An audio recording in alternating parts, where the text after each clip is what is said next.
Estamos de volta com o capítulo 26º do livro Nosso Lar. A avaliação do mundo espiritual a respeito da nossa necessidade, nosso desejo de servir, mostrando que o mundo invisível sabe quando estamos prontos para isso. Quando o servidor está pronto, o serviço aparece. Não aquele que ele queira, não aquele que ele ambicione, aquele que ele precisa.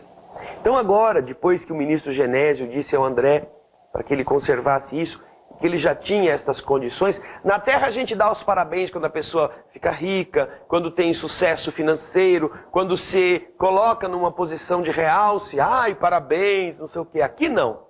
Aqui nós felicitamos a pessoa quando ela compreende, quando ela desenvolve a humildade, quando de verdade ela demonstra esforço próprio. Aí sim. Esse é o sucesso, esse é o progresso, que no plano espiritual tem valor. Então aí o ministro chama um auxiliar, que estava numa outra sala, que é o Tobias. Tobias, aqui tem um amigo que veio do Ministério do Auxílio. Ele vai até as nossas câmaras de retificação, ele vai observar. Eu quero que ele veja, que ele visite, que ele observe, que ele examine.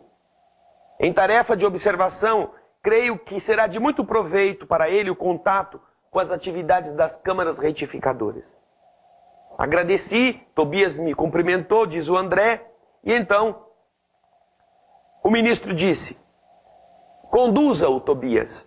André precisa integrar-se no conhecimento mais íntimo de nossas tarefas. Permita-lhe toda oportunidade de que possamos dispor. E Tobias, que já estava saindo, disse, então vamos que eu já estou indo para lá. Despediram-se, o ministro Genésio abraçou André Luiz, muito comovido, com palavras de admiração, de animação, de estímulo. E eles saíram, atravessaram quarteirões, onde inúmeros edifícios pareciam colmeias de serviço intenso. E, como eu estava curioso, Tobias esclareceu-me. Aqui nós temos as grandes fábricas de Nosso Lar. A preparação de sucos, de tecidos e artefatos em geral, dá trabalho a mais de 100.000 criaturas, que se regeneram e se iluminam ao mesmo tempo. André Luiz ficou surpreso. Daí a momentos, penetramos num edifício de aspecto nobre. Servidores numerosos iam e vinham. Depois de extensos corredores, apresentou-se-nos vastíssima escadaria que dava para os pavimentos inferiores. Desçamos, disse Tobias. E notando minha estranheza, ele me explicou. As câmaras de retificação estão localizadas nas vizinhanças do umbral, da região inferior. Os necessitados que aí se reúnem não toleram as luzes, nem a atmosfera de cima, nos primeiros tempos de sua moradia em Nosso Lar. Aqui aprendemos uma outra coisa. Nosso Lar é uma cidade de transição entre o umbral e os planos, as dimensões mais elevadas, e ela recebe pessoas que vêm da região terrena e que estão nas áreas inferiores, vibratoriamente falando. Só que esses espíritos que são acolhidos em Nosso Lar ainda estão guardando as impressões umbralinas na escuridão, nas dificuldades. Então, como os espíritos são generosos, eles têm um ambiente adequado. Aquela escadaria vai para a parte, vamos chamar assim, subterrânea, não é? Uma região mais inferior, onde as dimensões vibratórias, com a luminosidade diminuída, favorecem a que aqueles espíritos que chegam se sintam, pelo menos num ambiente não tão intensamente iluminado, porque eles não estão acostumados com isso. Por isso é que é preciso uma adaptação. E os espíritos amigos nos ensinam que sempre que é possível, sempre que há merecimento, sempre que o mundo espiritual, estando atento, pode recolher alguém, eles respeitam as condições daquele que chega. Se não podem andar, carregam. Se tem condições de fornecer macas, cadeiras de roda, apoiam. Dão ao espírito condições de ele mesmo estar num ambiente que favoreça, não por suas exigências, mas por suas concessões, seu equilíbrio, a sua paz. Ele terá tempo para aprender mais adiante que pode andar, Ele não precisa da cadeira de roda, da muleta. Ele terá tempo para aprender que pode levantar-se. Mas enquanto a sua mente está fixada naquelas condições de inferioridade, não adianta você querer fazer discursos para que ele se convença. É preciso tratar dele primeiro. Coisa que às vezes nós esquecemos, não é?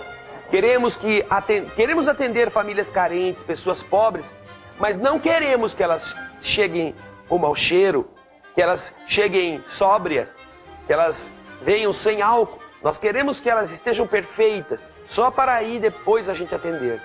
Como é possível que isso aconteça? É claro que seria muito bom que todas as pessoas que vêm pedir ajuda não viessem por não precisar da ajuda. Mas estão batendo a porta de qualquer instituição, maltrapilha, suja, sem banho, com cheiro de álcool, com mau hálito, com todas aquelas coisas que são próprias da miséria. Isso já demonstra que elas estão numa situação de necessidade.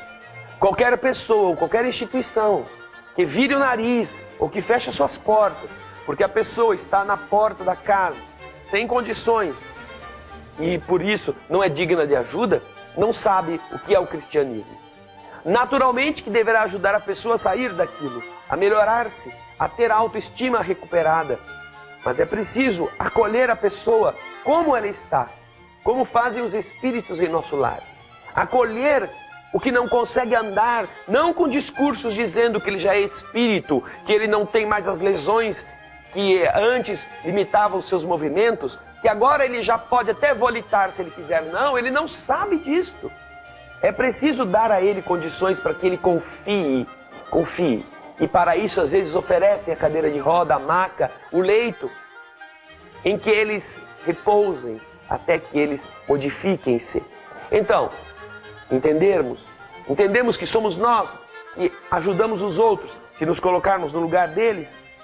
Revelações importantes que nós aprendemos em cada página do livro Nosso Lar. Capítulo 26 não é o último, mas já nos mostra muito ensinamento do trabalho sincero, do empenho, da necessidade de amadurecermos o nosso desejo de fazer o bem. Não basta fazer o bem, ter vontade de fazer o bem. É preciso obedecer às regras de qualquer lugar onde o bem está sendo feito. Pense nisso. No próximo programa continuaremos o livro Nosso Lar. Muito obrigado pelos e-mails e muita paz.